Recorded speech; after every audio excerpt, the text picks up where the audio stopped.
Donc il faut cette... Et alors, la campagne qui consiste... Je vois avec aussi la France Insoumise, qui a un modèle un peu plus hybride, mais qui, dans le fond, a cette tentation qu'on a vue typiquement avec la mise en scène du bateau de Rima Hassan et ainsi de suite, qui est quelqu'un en plus que j'ai toujours défendu contre toutes les attaques qu'elle a pu recevoir, ne serait-ce que pour une seule raison. Elle est palestinienne.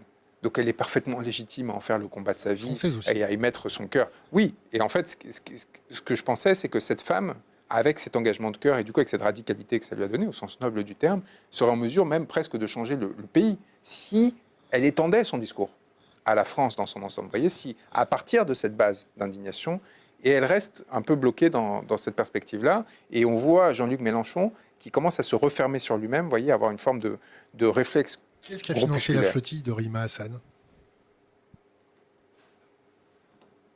J'ai que des informations de source unique, donc en fait, qui n'ont pas été contrastées, donc je ne vais pas les donner. Mais pour moi, c'est une erreur symbolique, le voilier,